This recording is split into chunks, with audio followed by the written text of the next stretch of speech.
مکی ہے، وہ سورہ فاتحہ تھی، اس سے ابتدا ہوئی ہے، اور 4 مدنی صورتیں ہیں، یعنی گویا پہلا باب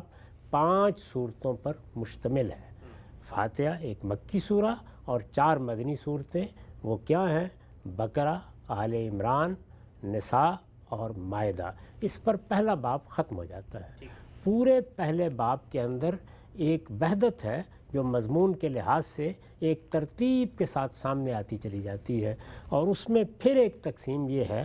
کہ بقرہ اور آل عمران یہ اپنی جگہ توام ہے، اور نساء اور مائدہ یہ اپنی جگہ توام ہے۔ اور یہ توام ہونے کا پہلو جس طرح میں نے عرض کیا، کبھی مضمون کے لحاظ سے ہوتا ہے کہ اس میں اشتراک پیدا ہو گیا، کبھی ان کی صورت کے لحاظ سے ہوتا ہے، آہنگ، اسلوب، قوافی، ان میں ایک خاص طرح کی مناسبت ہوتی ہے، اور کبھی ایسا ہوتا ہے کہ مضمون کا ایک پہلو ہے جو ایک سورہ میں بیان ہوا ہے، اور دوسرا پہلو ہے جو دوسری سورہ میں بیان ہوا ہے۔ کبھی تعلق اجمال اور تفصیل کا بن جاتا ہے، اور کبھی تعلق معنوی اشتراک کا بن جاتا ہے۔ تو یہ ساری چیزیں جتنی ہیں، ان سب کو سامنے رکھ کر تو عام صورتیں متعین ہوتی ہیں، اور جو آدمی بھی قرآن مجید پر غور کرتا ہے اس پر یہ حقیقت واضح ہو جاتی ہے۔ ٹھیک، اچھا ہم سے بھی بتائیے گا، ہم عام طور پہ دنیا کی کوئی بھی کتاب پڑھتے ہیں تو اس کے اندر ہمیں ظاہری بات ہے تقسیم ملتی ہے، چیپٹرز کی تقسیم ہوتی ہے، موضوعات کی تقسیم ہوتی ہے، تو کیا یہ کہنا درست ہے کیونکہ قرآن مجید بھی ایک کتاب کی صورت میں اللہ تعالیٰ دے رہے تھے تو ایک طرف سے شروع ہو کے دوسری طرف ختم ہو جاتی، اس کی بنسبت جب آپ چیزوں کو بانٹ دیتے ہیں تو لوگوں کا ان پر تدبر، ان پہ غور کرنا، ان کے اسٹریسز کو نمایاں ہونا، اس کے اندر حسر کا پہلو وہ بھی نمایاں، تو یہ تقسیم بھی ایک فطری تقسیم انسانوں کو سامنے رکھ کے اللہ تعالیٰ نے کر دی ہے۔ ایسا ہی ہے، یعنی سورہ کیوں ایک وحدت میں ڈھلی ہے، ایک ہی بات شروع کی جاتی اور آخر تک ختم کر دی جاتی۔ انسان جب کسی کتاب کو پڑھتا ہے، اور خاص طور پر کسی ادب پارے کو پڑھتا ہے، تو اس کا اسلوب، اس کا انداز، اس کے مضامین کی ندرت، اور اسی طریقے سے جو اس کا پیغام ہے، یہ سب چیزیں انسانی نفسیات کو مخاطب کرتی ہیں، اور ہر چیز اپنے اپنے لحاظ سے اثر انداز ہوتی ہے۔ بالکل اسی طریقے سے جب وہ باہمی ربط کو سمجھنے کی کوشش کرتا ہے اور تدبر کرتا ہے تو اس میں بہت سی چیزیں اس کی رہنمائی کا باعث بنتی ہیں۔ تو جب آپ سورہ کی وحدت کو الگ کرتے ہیں تو اس سے بھی ظاہر یہ مقصود ہوتا ہے کہ آپ جب کبھی اللہ کی کتاب کھولیں تو کم سے کم ایک سورہ کو پورا کا پورا پڑھیں۔ جب آپ سورہ کو پڑھیں گے تو اس سے آپ کے سامنے ایک مضمون، پورا مضمون آ جائے گا۔ اسی طرح سے اگر آپ کسی وحدت کو اس سے زیادہ تفصیل کے ساتھ دیکھنا چاہتے ہیں تو تمام صورتوں کا انتخاب کر لیں، اور اگر آپ اس سے بھی آگے بڑھ کے قرآن مجید کے کسی مضمون کو ابتدا سے انتہا تک، پائے تکمیل تک پہنچتا ہوا دیکھنا چاہتے ہیں تو ایک باب کا انتخاب کر لیں۔ تو اس طریقے سے، چونکہ قرآن مجید ایسا تو نہیں ہے نا کہ ایک دن آپ بیٹھتے ہیں اور شروع سے پڑھنا شروع کرتے ہیں اور خاتمے پہنچ جاتے ہیں، مختلف صورتوں میں پڑھا جاتا ہے۔ کبھی باب کو پڑھنے کی ضرورت ہوتی ہے، کبھی سورہ کو پڑھنے کی ضرورت ہوتی ہے، کبھی تمام صورتوں کو۔ تو یہ تقسیم اپنے اندر بڑا حسن، بڑا جمال رکھتی ہے۔ بس یہ سمجھ لینا چاہیے کہ اس میں شبہ نہیں کہ قرآن مجید کوئی نظم کی کتاب نہیں ہے یا شاعری کی کتاب نہیں ہے، لیکن قرآن مجید میں جو مضامین ہیں ان کے بیان کا اسلوب خطبات کا اسلوب ہے، تو اس کو اگر قریب کسی چیز سے سمجھنا ہے تو ادب پاروں کے مقابل میں رکھ کے سمجھنا چاہیے۔ یعنی ہم ادب پاروں کے مقابل میں جب رکھتے ہیں تو ایک تصور بن جاتا ہے، جس طرح اللہ تعالیٰ نے جنت کی نعمتوں کو سمجھانے کے لیے متشابہات کا طریقہ اختیار کیا ہے اور دنیا کی چیزوں کی مثال دی ہے، اسی طرح اگر قرآن مجید کے اسلوب، انداز اور کتاب کی نوعیت کو سمجھنا ہے تو آپ دیکھیے کہ جو اعلیٰ درجے کے ڈرامے لکھے گئے ہیں، اعلیٰ درجے کی تمثیلات لکھی گئی ہیں، اعلیٰ درجے کی شاعری کی گئی ہے، اس میں کیا ترتیب قائم کی جاتی ہے، اس میں چیزیں کیسے ایسے سامنے لائی جاتی ہیں۔ یعنی آپ بال جبریل کو اگر اٹھائیں مثال کے طور پر تو آپ کو وہ ترتیب اس میں نہیں ملے گی جو نثر کی کتابوں میں ملتی ہے، وہ ایک اور طرح کی ترتیب اور ایک اور طرح کی تدوین ہوتی ہے جس سے کتاب اپنے پورے حسن کے ساتھ نمایاں ہو جاتی ہے۔ تو اسی طرح کا معاملہ آپ کو مثلا جاوید نامے میں ملے گا، وہاں پر ترتیب یہ قائم کی گئی ہے کہ افلاک میں تقسیم کر دیا گیا ہے۔ اب ایک چیز ایک فلک سے شروع ہوتی ہے، اسی میں پایہ تکمیل کو پہنچتی ہے، پھر دوسرا شروع ہو جاتا ہے۔ تو قرآن مجید کو اس طرح کے ادب پاروں کو جب آپ سمجھ لیں، پھر اس کی روشنی میں دیکھیں کہ اس میں کیا کیا گیا ہے۔ ظاہر ہے کہ یہ کوئی قرآن کا تقابل نہیں ہے،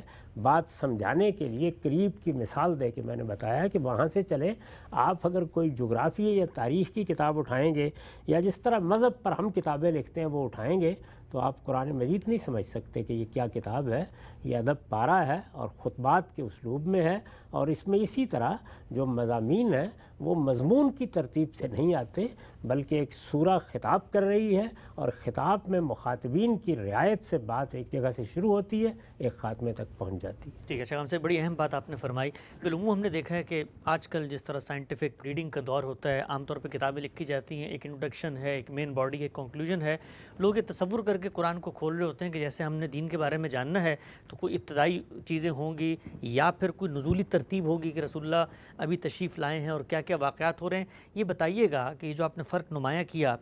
وہ ترتیب کیوں نہیں ہو سکتی تھی؟ آپ ہمیشہ فرماتے ہیں کہ قرآن کا جو بنیادی پلاٹ ہے وہ تو سرگزشت انذار ہے، رسول اللہ صلی اللہ علیہ وسلم کی جو حیثیت رسالت میں دینونت برپا ہوئی ہے اس کی ایک ردات، اس کا ایک پورا کا پوری جو داستان ہے وہ سب کر دی گئی ہے۔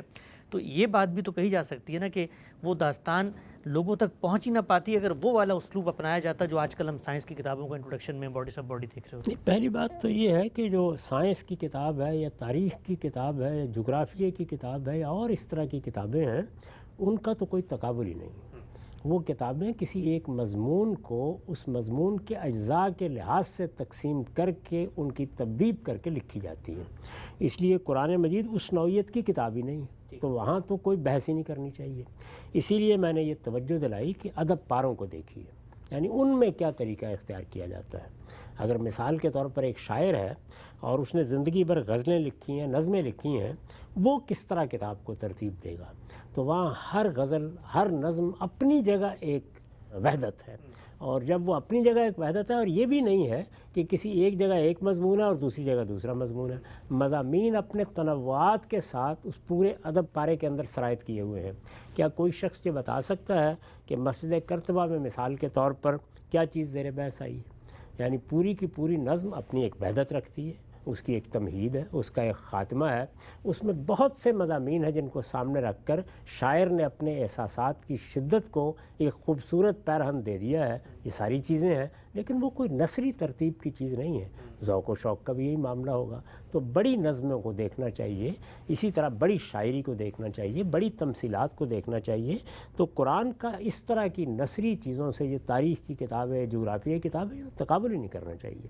یعنی صنف اور نوع ہی بالکل الگ ہے۔ یہاں تو یہ ہے کہ ہر سورہ ایک وحدت ہے، ہر سورہ کے اندر مضامین کا بے پناہ تنوع ہوتا ہے، ہر سورہ میں یہ متعین ہوتا ہے کہ کون لوگ مخاطبین ہیں، اور جس طرح ایک خطبہ دیا جاتا ہے اس طریقے سے سورہ ایک جگہ سے شروع ہو کر اپنے خاتمے کو پہنچتی ہے۔ تو پہلے تو اس شاکلے ہی کو توڑ دینا چاہیے کہ یہ آپ تاریخ کی کتاب پڑھنے جا رہے ہیں، جغرافیہ کی کتاب پڑھنے جا رہے ہیں، مذہب پر کوئی کتاب پڑھنے جا رہے ہیں جس میں مذہب کی تفہیم کی جاتی ہے۔ نہیں، آپ ایک ادب پارے کو پڑھنے کے لیے جا رہے ہیں۔ پہلی بنیادی بات جو ہے وہ یہ ہے، جب آپ اس کو پڑھنے کے لیے جا رہے ہیں تو اب اس کے بارے میں تاریخی طور پر یہ معلوم ہے کہ وہ اپنے اولین مخاطبین کے لیے ایک الگ ترتیب سے نازل کیا گیا، اور ہمارے لیے اس کو ایک الگ ترتیب دی گئی۔ تو اولین مخاطبین کے لیے تو پھر یہ ضروری تھا، اگر وہی ترتیب قائم رکھی جاتی، کہ مخاطبین کے احوال کا انتشار بھی اسی طرح قائم رہتا، اس لیے کہ وہاں تو صورتحال پیش آتی ہے، اس کے لحاظ سے ان کو خطاب کیا جاتا ہے۔ اس میں ہو سکتا ہے کہ ایک چیز مقدم ہو جائے، ایک چیز مؤخر ہو جائے، ان کے اندر معنوی ترتیب نہیں بلکہ احوال کی ترتیب ملحوظ رکھنا پڑتی ہے۔ اور اسی وجہ سے قرآن مجید کے بارے میں یہ بتایا بھی گیا کہ یہ ایسے ہی اترے گا، اس لیے کہ اس وقت کے مخاطبین کے لحاظ سے اس کو اترنا ہے، اور ان کی چونکہ تربیت بھی مقصود ہے اور پیغمبر کا بھی ثبات قدم مقصود ہے، اہل ایمان کا بھی، تو اس لیے تھوڑا تھوڑا کر کے ہم اس کو حالات کی رعایت سے، واقعات کی رعایت سے، مخاطبین کی رعایت سے اتار رہے ہیں۔ اب اگر اسی ترتیب میں دینا ہے تو پھر تو ساری تاریخ لکھنی پڑتی، پھر وہی کام کرنا پڑتا جو بائبل کے مصنفین کو کرنا پڑا ہے، یعنی پوری تاریخ لکھی جاتی ہے، آج فلاں تاریخ ہے، یہ دن ہے، صبح کا وقت ہے، شام کا وقت ہے، اس وقت رسالت مآب صلی اللہ علیہ وسلم فلاں لوگوں کو خطاب کر رہے ہیں، اس میں یہ بات ہو رہی ہے۔ تو یہ تو یوں سمجھ لیجئے کہ پھر 10 مجلدات کی کتاب بنتی، تو اس کی کوئی ضرورت نہیں تھی، نہ اس کو اختیار کرنا چاہیے تھا، نہ اس تاریخ کا کوئی قرآن کے مضامین پر یا اس کے ادب پر یا اس کے مدعا پر اثر پڑتا ہے۔ اب تو اس کو دنیا بھر کے لیے ترتیب دینا تھا، تو اللہ تعالیٰ نے کمال اعجاز کے ساتھ اس کو اتارا، تو یہ اس وقت کی ضروریات کے لحاظ سے اتار دی، اور پھر اس کو ایک ترتیب دی نئی تو پھر قیامت تک کی ضروریات کے لیے اور اس کے قیامت تک جو مخاطبین اب پیدا ہوں گے ان کے لیے نہایت موزوں ہو گئی۔ اس لیے وہ ترتیب اب محض تاریخ کا بیان ہے، اس کو کسی درجے میں ملحوظ نہیں رکھنا چاہیے، اس کی کوئی چیز کوئی معنویت نہیں رکھتی۔ اب قرآن کی موجودہ ترتیب ہی فیصلہ کن ہے۔ ٹھیک ہے، ہم سب آگے بڑھاتے ہیں سلسلے کو۔ یہ بیان فرمائیے کہ ہم عام طور پہ جب تفاسیر کا مطالعہ کرتے ہیں کسی بھی سورہ کو پڑھنے سے پہلے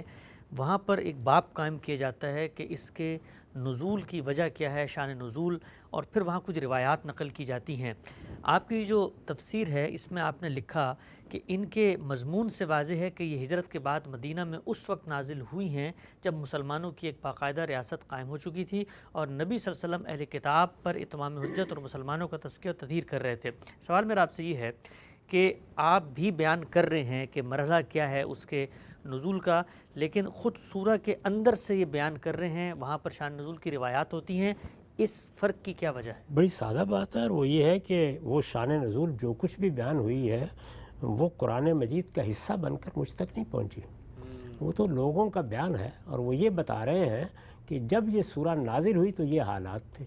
جب یہ سورہ نازل ہوئی تو یہ کچھ سوالات زیر بحث تھے، وہ اس وقت کی تاریخ بیان کر رہے ہیں۔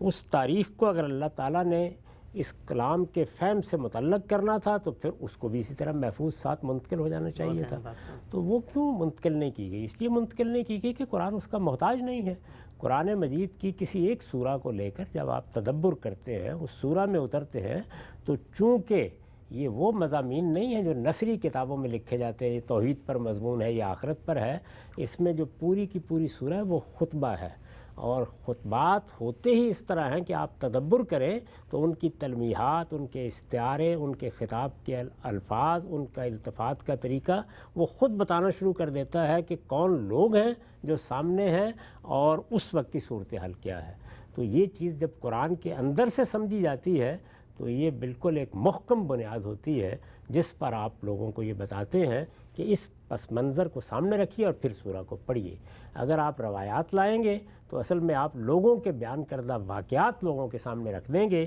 جو ہو سکتا ہے کہ مناسبت رکھتے ہوں، ہو سکتا ہے نہ رکھتے ہوں، ہو سکتا ہے کہ سورہ کی ترتیب جب اللہ تعالیٰ نے دی ہے تو اس کے اندر مضامین ایک اور رخ پر چلے گئے ہوں اور اس موقع پر سورہ کا کوئی حصہ کسی خاص واقعے سے متعلق لوگوں نے سمجھا اور پڑھا ہو۔ تو اس طرح قرآن مجید ایک ایسی چیز پر منحصر ہو کے رہ جاتا ہے جب آپ اس طرح کی روایات نقل کرتے ہیں کہ جو قرآن سے باہر ہے، قرآن کے طریقے پر نہیں پہنچے، جس میں لوگوں کے تاثرات ہیں، لوگوں کا فہم ہے، انہوں نے ایک واقعے سے متعلق کیا ہے، وہاں اللہ تعالیٰ کی طرف سے کوئی مستند آخری بات ہی سرے سے موجود نہیں ہے۔ جب خود قرآن کے اندر سے یہ سمجھتے ہیں کہ قرآن کا موضوع کیا ہے، قرآن کے مخاطب کون ہیں، قرآن کا پس منظر کیا ہے، اس وقت یہ سورہ کن لوگوں کو خطاب کر رہی ہے، تو آپ اصل میں قرآن کے اندر کھڑے ہوتے ہیں، خدا کی بات میں کھڑے ہوتے ہیں۔ تو میرے نزدیک تو زمین آسمان کا فرق ہے۔ میں نے اپنی اس پوری تفسیر میں اور مجھ سے پہلے استاذ امام نے تدبر قرآن میں یہ طریقہ ہی ترک کر دیا ہے کہ آپ اس طرح کے واقعات کی روشنی میں کسی سورہ کا زمانہ متعین کریں، نہیں، سورہ خود اپنے باطن میں وہ تمام چیزیں لیے ہوئے ہوتی ہے، بشرطے کہ آدمی تدبر سے کام لے کہ جن سے سورہ کا زمانہ بھی واضح ہو جاتا ہے، مخاطبین بھی متعین ہو جاتے ہیں۔ ٹھیک ہے، نقطہ آپ نے بڑی خوبی سے واضح کیا۔ یہ بتائیے گا ہم صاحب کہ کیا یہ ضروری ہے کلام کو سمجھنے کے لیے کہ جب ہم اس کو پڑھ رہے ہوں تو وہ تاریخ کے کس مرحلے پر پیش آیا اس کو بھی ہم متعین کریں، یعنی کلام سے جو مفہوم، جو مدعا ہم اخذ کر رہے ہیں وہ اس وقت تک نہیں ہو سکتا جب تک ہم تاریخ کے پس منظر میں رکھ کے اس کو نہیں سمجھے؟ اور کیا یہ جتنے بھی مفسرین ہیں قرآن کے اسی ضرورت کے پیش نظر پہلے یہ بتاتے ہیں، چاہے وہ آپ کے طریقے پر بتائیں یا روایت کے طریقے پر بتائیں، لیکن یہ چیز واضح ہونا قرآن کے فہم کے لیے ناگزیر تقاضا ہے؟ اس لیے کہ قرآن جس نوعیت کی کتاب ہے، میں نے پہلے عرض کیا کہ وہ خطبات کی صورت میں ہے، تو خطبات میں تو لازمی طور پر یہ طے کرنا ہوگا کہ کس کو خطاب کیا جا رہا ہے۔ اگر آپ یہ نہیں متعین کریں گے تو آپ کلام کو سمجھ ہی نہیں سکتے۔ آپ کو بتانا پڑے گا کہ خطبہ کن لوگوں کو دیا گیا ہے، یعنی کیا کسی پہاڑی پر کھڑے ہو کر پوری انسانیت کو خطاب کر لیا گیا ہے؟ پھر بتانا چاہیے کہ فی الواقع ایسے ہی کیا گیا ہے۔ لیکن اگر سامنے مشرکین عرب ہیں، سامنے مسلمان ہیں، سامنے میدان بدر کے مجاہدین ہیں، تو آپ کو متعین کرنا پڑے گا نا کہ خطبہ کن لوگوں کو سامنے رکھ کے دیا جا رہا ہے. یعنی خطبے کو اس کے مخاطبین کی تعین کے بغیر نہیں سمجھا جا سکتا. اور مخاطبین جیسے ہی سامنے آئیں گے تو زمانہ کیا ہے, وقت کون سا ہے, حالات کیسے ہیں, صورتحال کیا ہے, یہ ساری چیزیں سامنے آ جائیں گی. تو ان چیزوں کو ہمارے ہاں عام طور پر روایتوں کی صورت میں متعین کرتے ہیں,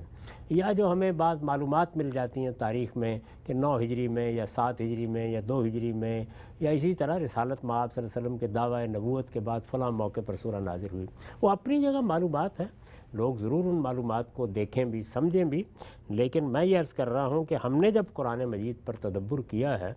تو یہ بالکل واضح ہو جاتا ہے کہ سورہ خود اپنے مضمون سے ایک ایک چیز کو متعین کر دیتی ہے, اور وہ جو مراحل متعین کرتی ہے وہ زیادہ معنی خیز ہیں. وہ رسول اللہ صلی اللہ علیہ وسلم کی سرگزشت انذار کے مراحل ہیں. اس میں پیغمبر کی پوری شخصیت کس جگہ کھڑے ہو کر کس مرحلے سے گزر رہی ہے وہ تصویر سامنے آ جاتی ہے. جبکہ آپ روایات میں جب جاتے ہیں تو واقعات میں الجھ کے رہ جاتے ہیں, اور بعض اوقات اصل مدعا ہی نگاہوں سے اوجھل ہو جاتا ہے. ٹھیک. اچھا, ہم سے ایک اور نقطہ ذرا واضح فرمائیے گا. جب آپ یہ فرماتے ہیں کہ جی ہم نے متعین کرنا ہے کہ آڈینس کون ہے, کون سا مرحلہ ہے, کس موقع پر یہ رسول اللہ صلی اللہ علیہ وسلم کی دعوت کے کس مرحلے پر یہ معاملہ ہوا ہے, تو کہا یہ جاتا ہے کہ پھر تو قرآن مجید کے اندر جو آفاقیت ہے, اس کی قیامت تک کی ایک ریلیونس ہے,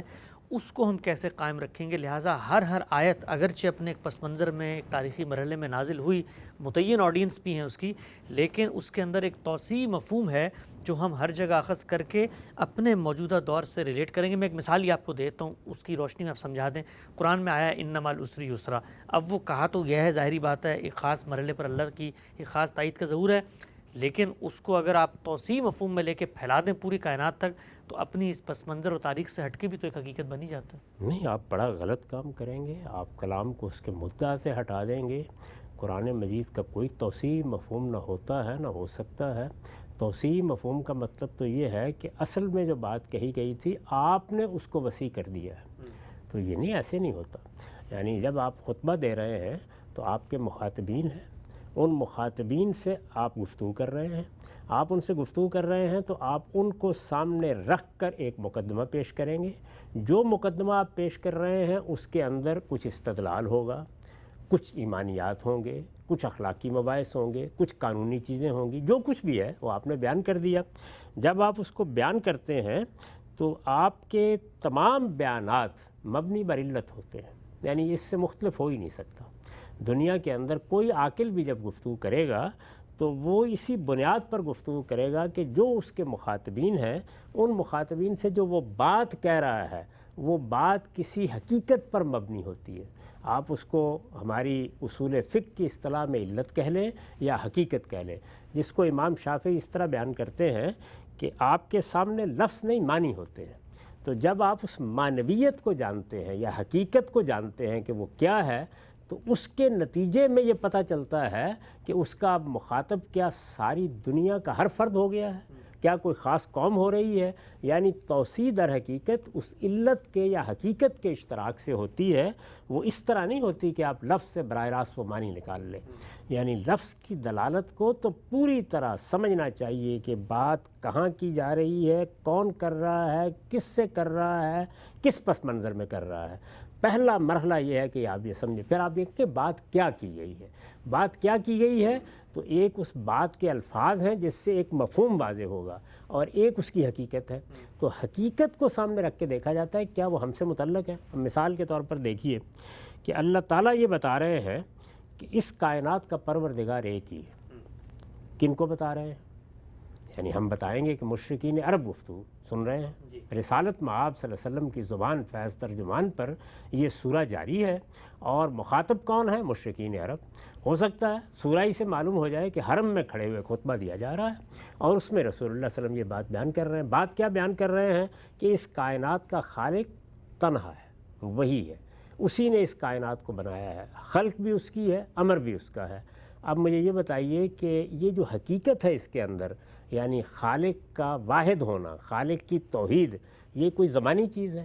نہیں یہ تو آج بھی اچھا، مخاطبین جو ہیں جن کو یہ بات بتائی جا رہی ہے، کیا وہ اپنی سرشت، اپنی فطرت اور اپنی شخصیت کے لحاظ سے ماضی کا قصہ ہو رہے ہیں، یا آج کے انسان کا بھی یہ مسئلہ ہے؟ یہ مسئلہ ہے۔ آج کے انسان کو بھی اگر یہ فیصلہ کرنا ہے کہ اس کائنات کا کیا کوئی خالق ہے تو کیا وہ تنہا ہے، یا اس کے خلق و امر میں کوئی دوسرا بھی شریک ہے؟ تو مسئلے کی حقیقت کے لحاظ سے نہ یہ مسئلہ مقامی ہوا، نہ مخاطبین کے ساتھ خاص ہوا۔ جب ہم نے حقیقت کا اشتراک دیکھا، یعنی پہلے مخاطبین کے لحاظ سے دیکھا کہ وہ بھی انسان اور ہم بھی انسان، موضوع کے لحاظ سے دیکھا کہ ان کی بھی اس موضوع سے وہی دلچسپی، ہماری وہی دلچسپی، موضوع کی اہمیت کے لحاظ سے دیکھا کہ چونکہ آج ہمیں بھی یہ فیصلہ کرنا ہے کہ کون ہے ہمارا خالق، ان کو بھی فیصلہ کرنا تھا، ان کی کوئی غلطی تھی تو وہ غلطی کیا تھی، اور ہم اگر اس معاملے میں غلطی کریں تو وہ کیا غلطی کریں گے۔ تو سب کچھ کو سامنے رکھنے کے بعد اب توحید کے بارے میں جو بات بھی کی جائے گی وہ قیامت تک کے لوگوں کے لیے ہے، سب اس کے مخاطبین ہیں، سب کو یہ بات بتائی جانی ہے۔ تو اس طرح حقیقت کا اشتراک اس کی توثیق کرتا ہے۔ تو توسیع کا طریقہ یہ ہے، یہ نہیں ہے کہ آپ لفظ کے اندر سے کوئی بےمانی سی بات نکال کے اس کی توسیع کر دیں۔ ٹھیک ہے، صحیح نقطہ بھی آپ نے واضح فرمایا۔ آگے بڑھاتے ہیں سلسلے کو۔ آپ نے جو موضوع متعین کیا ہے اس سورہ کا وہ یہ ہے کہ پہلی سورہ البقرہ کا موضوع اہل کتاب پر اتمام حجت، ان کی جگہ ایک نئی امت کی تاسیس اور اس کے فرائض کا بیان ہے۔ سوال یہ ہے کہ یہ موضوع کیسے متعین کیا، کیونکہ ہم سورہ بقرہ کو جب پڑھنا شروع کرتے ہیں تو اس کے اندر تو اتنے پھیلے ہوئے مضامین ہیں، شریعت کے احکامات بھی آ رہے ہیں، اس کے اندر ماضی کے قصے بھی آ رہے ہیں، اس کے اندر یہود کا بھی ذکر ہے، مسلمانوں سے بھی خطاب ہے۔ یہ موضوع کی تعیین کا میتھڈالوجی کیا ہے، پروسیجر کیا ہے، کیسے پتہ چلتا ہے کہ کسی سورہ کا موضوع کیا ہے؟ کیونکہ تو بڑی سینکڑوں آیات پر مشتمل ایک سورہ ہے۔ کوئی شبہ نہیں ہے، قرآن مجید کی سب سے بڑی سورہ ہے۔ اس وجہ سے آپ جب اس کے اندر اترتے ہیں تو سب سے پہلے آپ تجزیہ کرتے ہیں سورہ کا، یعنی آپ متعین کرتے ہیں کہ اس میں کیا کیا مضامین کہاں سے شروع ہوتے ہیں اور کہاں ختم ہوتے ہیں۔ بار بار پڑھ کے تجزیہ کرتے ہیں۔ ظاہر ہے کسی چیز کو بھی جب آپ پڑھیں گے تبھی تجزیہ کریں گے۔ اگر آپ کو ذوق و شوق کا تجزیہ کرنا ہے، مشق کرتبہ کا تجزیہ کرنا ہے، کسی مثنوی کا تجزیہ کرنا ہے تو یہی کام کریں گے نا، پڑھیں گے، پڑھے بغیر تجزیہ نہیں ہو سکتا۔ تو آپ یہ دیکھتے ہیں کہ کہاں سے کیا بات شروع ہوئی ہے۔ تو مضامین آہستہ آہستہ جس طرح آپ پیراگرافنگ کرتے ہیں یہ بتاتے چلے جاتے ہیں کہ اب بات کس طرف آگے بڑھ رہی ہے۔ تو آپ دیکھتے ہیں کہ پہلی 32 آیات میں سورہ کی تمہید ہے، یعنی اس کے اندر جو مباحث ہیں ان میں بنیادی باتوں کو شروع کر دیا ہے، اور اس طرح مخاطبین کو یہ بتایا جا رہا ہے کہ بات کس طرف جانی ہے، گویا رخ متعین ہو رہا ہے۔ اس کے بعد وہ آیت آ جاتی ہے جس میں براہ راست بنی اسرائیل کو خطاب کر لیا جاتا ہے، تو بالکل متعین ہو جاتا ہے کہ اب سورہ میں کون مخاطب ہے۔ تو اہل کتاب مخاطب ہو گئے، بلکہ بنی اسرائیل کہہ کے خطاب کیا جاتا ہے، تو یہ بات بھی واضح ہو جاتی ہے کہ یہاں اہل کتاب کا وہ گروہ مخاطب نہیں ہے اصلاً جس کو ہم نصارہ کہتے ہیں، تو یہ بھی بالکل متعین ہو جاتا ہے۔ اب اس کے بعد وہ خطاب شروع ہوتا ہے، تو ساری بنی اسرائیل کی تاریخ بیان ہوتی ہے، ان سے گفتگو ہوتی ہے، انہوں نے جو غلطیاں کی ہیں ان پر ان کو توجہ دلائی جاتی ہے، اور ایک سورہ کا بڑا حصہ ہے جو اسی طریقے سے چلتا ہے۔ اس کے بعد جا کر وہ مرحلہ آتا ہے جس میں خطاب کا رخ اہل ایمان کی طرف ہو جاتا ہے، اور پھر ان کو خطاب کر کے یہ بتایا جا رہا ہوتا ہے کہ اب ان کی جگہ تم ایک امت مسلمہ کے طور پر اٹھائے جا رہے ہو، تمہاری ذمہ داریاں کیا ہیں، تمہارے فرائض کیا ہیں، تمہیں کن چیزوں کو لے کر چلنا ہے، اور اب تمہیں جو کشمکش درپیش ہے اس میں تمہیں کیا کرنا ہے، یہاں تک کہ پھر سورہ کے خاتمے کی دعا آ جاتی ہے۔ تو یہ سورہ تو اگر آپ نظم کے لحاظ سے دیکھیں، یہ جو میں نے ابھی آپ کے سامنے اس کی تصویر رکھی ہے، بہت بڑی سورہ ہے لیکن سب سے آسان ہے، اس لیے کہ اس میں بہت بڑے بڑے حصے ہیں جو اگر آپ کی گرفت میں آ جائیں تو یہ جیسے میں نے ابھی سورہ کو بیان کر دیا ہے اس کی ساری فصلوں کو آپ ایسے ہی بیان کر سکتے ہیں، بلکہ بعض موقعوں پر جو چھوٹی صورتیں ہیں ان کی نوعیت بالکل ایسے ہوتی ہے جیسے آپ کے سامنے ایک غیر معمولی چمک کا ہیرا رکھ دیا جائے، تو اس میں آپ بعض وقت متعین نہیں کر پاتے یہ کیا ہوا ہے، یعنی بالکل ایسے لگتا ہے کہ جیسے آنکھیں خیرہ ہو گئی ہیں۔ یہ جو لمبی صورتیں ہیں ان میں یہ مشکل پیش ہی نہیں آتی۔ جگہ سے بڑا اہم نقطہ آپ نے بیان کیا، بڑا دلچسپ ہے۔ اچھا یہ بتائیے گا کہ آپ نے فرمایا کہ خطاب ہوتا ہے بنی اسرائیل سے اور پھر اس سے متعین ہونا شروع ہو جاتا ہے کہ بھئی اصلاً مخاطبین کون ہے اور آگے بات کہاں جاری ہے، تو یہ بھی لوگ سوال کرتے ہیں کہ اب قرآن مجید نے مثلاً یہ کہا ہے کہ جی بنی اسرائیل سے میں خطاب کر رہا ہوں کہ میں نے تمہیں جہان پر فضیلت دی، تو یہ بنی اسرائیل کون ہے، یہ ایک ریڈر کو کیسے پتہ چلے گا؟ تو یا تو پھر قرآن مجید کو بتانا چاہیے تھا کہ بنی اسرائیل وہ قوم ہے کہ جو یہاں آباد ہے، ان سے میں خطاب کر رہا ہوں، یا پھر آج ہم پیچھے مڑ کے تلاش کریں گے کہ بنی اسرائیل کون ہے، تو یہ کلام میں کیوں نہیں ذکر ہوا اس کا کہ جن سے مخاطب ہوا جا رہا ہے وہ ہیں کون آخر زمین پہ؟ اس طرح کا مطالبہ تو کسی اعلیٰ کلام سے کوئی آخری درجے کا احمق آدمی کر سکتا ہے۔ جب بھی آپ گفتگو کرتے ہیں تو آپ تاریخی مسلمات کی کبھی شرح و وضاحت نہیں کرتے۔ اچھا، کیا کرنی مطلب بھی نہیں چاہیے آپ کو۔ یعنی کیا میں کسی موقع کے اوپر گفتگو کرتے ہوئے لاہور کا ذکر کروں گا تو آپ کو بتاؤں گا کہ لاہور کس جگہ واقع ہے، آپ ٹرین سے اتریں جائیں وہاں پر کیا شہر ہے جس کو لاہور کہتے ہیں، بتاؤں گا آپ کو؟ یعنی چونکہ لاہور، نیو یارک، لندن آج کے زمانے میں ہر انسان کے سامنے حقائق کی صورت میں موجود ہے۔ اسی طرح تاریخ کے مسلمات ہیں۔ مغلیہ سلطنت قائم ہوئی تھی، چنگیز خان نے حملہ کیا تھا، عثمانیوں نے ایک سلطنت قائم کی تھی، یہ تاریخ کے مسلمات ہیں۔ ان کے بارے میں تو بعض اوقات اشارہ کافی ہوتا ہے۔ کسی موقع پر اگر کوئی معلومات فراہم بھی کی جاتی ہیں تو معلومات فراہم کرنے کے لیے نہیں کی جاتی، بلکہ کسی خاص پہلو کو نمایاں کرنے کے لیے ذکر کر دیا جاتا ہے۔ تو اس لیے یہ بات کہ آپ کسی اعلیٰ کلام سے آپ کسی دنیا کی بہترین تمثیل کو اٹھا لیں، مثال کے طور پر علامہ اقبال کا جاوید نامہ اٹھا لیں، تو کیا انہوں نے بتایا آپ کو کہ سعید حلیم پاشا کون ہے، جمال الدین افغانی کون ہے، غالب کون ہے؟ اس میں بہت سے لوگ ہیں جن کا ذکر کیا ہے۔ وہ لوگ جانے پہچانے لوگ ہیں، وہ تاریخ کے مسلمات ہیں۔ تو علم و عقل اور تاریخ کے مسلمات کو جو مصنف بتانے کی کوشش کرتا ہے، وہ اگر یعنی اللہ تعالیٰ کے بارے میں تو آپ تصور بھی نہیں کر سکتے، میں آپ بھی کریں تو یا خود کن ذہن ہو گئے ہیں یا اپنے مخاطبین کو احمق سمجھتے ہیں، تو یہ کام کبھی بھی نہیں کرنا چاہیے۔ تو پھر مثلا اگر کوئی آگے بڑھ کے اس کن ذہنی پر اتر آئے اور وہ کہے بھائی بنی اسرائیل سے مراد ہم ہیں، تو ہم اس کو کیسے قائل کریں گے کہ نہیں تم نہیں ہو، بنی اسرائیل تو ایک قوم تھی اور وہ سارا؟ تاریخی حقائق کو آپ اگر قرآن سے قائل کرنے کی کوشش کریں گے تو آپ خود ایک غلط کام کریں گے۔ یعنی اگر کوئی آدمی یہ کہتا ہے کہ مجھے نہیں پتہ لاہور نام کا کوئی شہر پایا جاتا ہے، تو قرآن بند کریں اور اس کے ساتھ بات کریں، ہو سکتا ہے ذہنی توازن ٹھیک نہ ہو، تو اس لیے بات اس سے کرنی چاہیے، اس میں تاریخ کے مسلمات موضوع بنیں گے۔ یعنی اگر معاملہ تاریخ کا ہے، ایک شخص میرے ساتھ یہ بحث کرتا ہے کہ یہ بتائیے کہ آپ نے بار بار مغلیہ سلطنت کا حوالہ کیا ہے، کہ مغلیہ سلطنت بھی کوئی سلطنت تھی، تو اس کے علم کی کمی کو دور کیا جائے گا یا قرآن مجید سے اس کے نظائر تلاش کرنے کی کوشش؟ مغل تو لاہور میں رہتے ہو سکتے ہیں، ان کی سلطنت۔ تو اس طرح کی حماقت پر کوئی آدمی اگر اتر آئے تو اس کے ساتھ قرآن میں بحث نہیں کی جاتی، جس علم کی وہ نفی کر رہا ہے اس میں جا کے بحث کی جائے گی۔ بھئی جغرافیے کے کسی مسئلے، تاریخ کے کسی مسئلے، ریاضی کے کسی فارمولے کے بارے میں کوئی اچھا سائنسدان، کوئی عالم گفتگو کرتے ہوئے ایسے ہی تلمیح کے طور پر حوالہ دیتا ہے اور ایک آدمی یہ کہتا ہے کہ آپ نے اس کی تو وضاحت ہی نہیں کی یہاں پہ، تو اس کو کتاب بند کر کے یہ بتایا جائے گا کہ یہ فلاں علم کی اصطلاحات ہیں یا فلاں علم کی معلومات ہیں، یا تو آپ خود پڑھ لیں ان کو اور یا پھر بیٹھ جائیے، میں آپ کو کچھ معلومات فراہم کر دیتا ہوں۔ تو اس لیے یہ تو اصول کے لحاظ سے بالکل غلط بات ہے۔ کسی کتاب کے اندر بھی، کسی اعلیٰ کلام میں بھی اس طرح کی چیزیں خود کلام کے اندر سے نہ تلاش کی جاتی ہیں، نہ اس طرح کی حماقت کرنے والوں کو کلام کے اندر سے جواب دینے کی صحیح کی جاتی ہے۔ ٹھیک، تو پھر ہم سب یہ چیز پھر بطور اصول ہم تسلیم کریں گے کہ قرآن مجید کی طرف مراجعت سے پہلے آپ کو تاریخ کا پس منظر ہونا ضروری ہے، آپ کو پتہ ہو کہ مسلمہ تاریخ کیا ہے، مسلمہ گروہ کیا ہیں، قومیں کیا ہیں، مسلمہ جغرافیہ کیا ہے، اس کے بغیر جب آپ پڑھیں گے تو پھر اس طرح کے احمقانہ ہر حال میں یعنی جب آپ کو یہ معلوم ہو گیا تاریخی طور پر کہ قرآن مجید جزیرہ نما عرب میں نازل ہوا تھا، قرآن مجید کا بہت بڑا حصہ مکے میں نازل ہوا ہے، قرآن مجید کا بہت بڑا حصہ مدینے میں نازل ہوا ہے،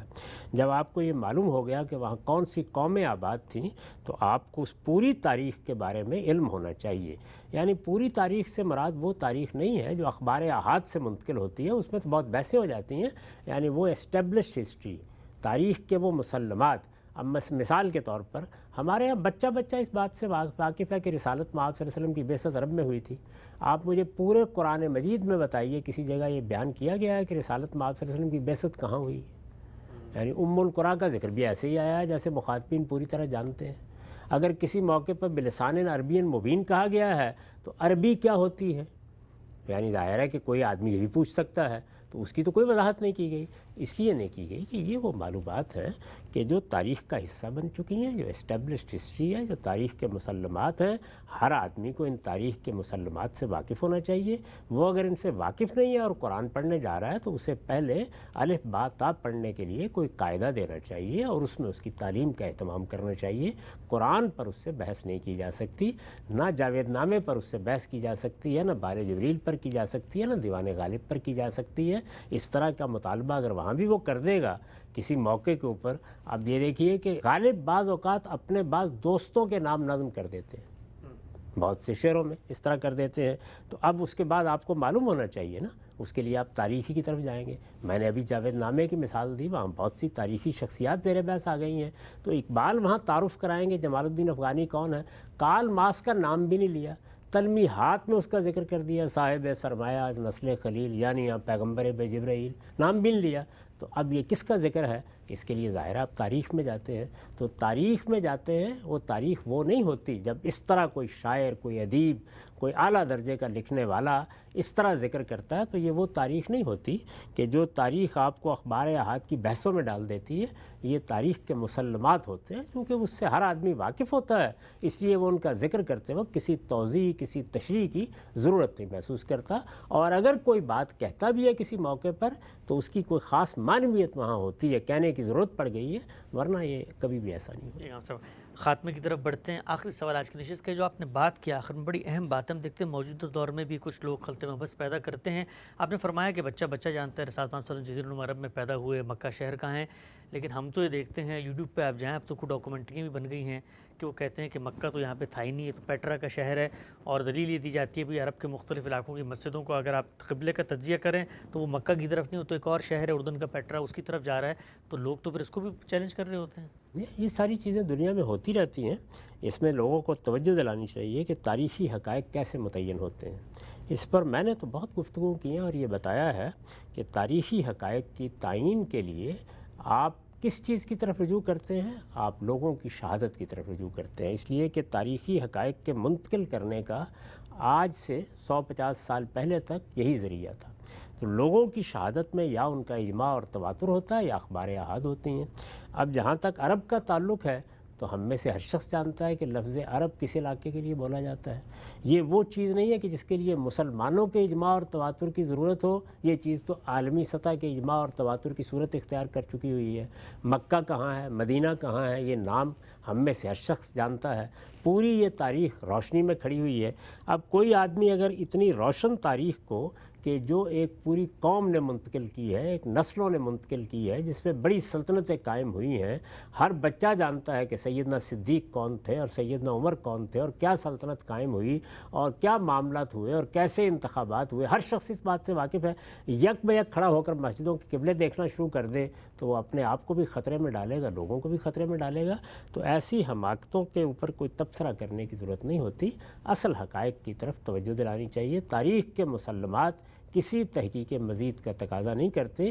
الا یہ کہ کسی جگہ پر کوئی بڑا سوال پیدا ہو جائے، اور وہ سوال بھی عام طور پر کن چیزوں کے بارے میں پیدا ہوتا ہے، وہ جو اخبار احاد سے منتقل ہوتی ہیں، اجماع اور تواتر سے منتقل ہونے والی چیزوں کے بارے میں ایسے سوالات کبھی پیدا نہیں ہوتے۔ ضمنی پہلو ہم سب چاہتا ہوں ذرا یہاں وضاحت آ جائے، جو کہ میں نے آپ کے سامنے پیش کی چیز، تو پھر کیا وجہ ہے کہ مسجدوں کے اگر کہیں پر کسی کو قبلہ نظر آیا ہے وہ مکے سے تھوڑا ہٹ کر ہے، اس کی پھر کیا وجہ ہو سکتی ہے؟ اس کی وجہ یہ ہے کہ قدیم زمانے میں آلات اس طرح کے نہیں تھے، لوگ ایک اندازے سے قبلے کا تعین کرتے تھے، اور اس میں ہمیں بتا دیا گیا ہے قرآن مجید میں کہ یہ ضروری نہیں ہے کہ آپ بالکل ناک کی سیدھ قبلے کو رکھیں، بلکہ وہ جہت یا وہ سمت ہے جس کو سامنے ہونا چاہیے، اس میں تھوڑا بہت آپ کو فرق نظر آ جاتا ہے۔ ہمارے ایک دوست تھے، انہوں نے بھی یہ کام کیا، اور لاہور کی مسجدوں کے قبلہ دیکھنا شروع کیے تو معلوم ہوا کہ بہت سی قبلے کی صورت وہ نہیں ہے جس کا آج ہم آلات کی موجودگی میں تعین کر لیتے ہیں، تو یہ بالکل عام سی چیز ہے، اللہ تعالیٰ نے اس کے اوپر کوئی پابندی بھی نہیں لگائی۔ تمام مسجدیں مسلمانوں سے جہاں پوچھیں تاریخ میں جہاں زیر بحث آئے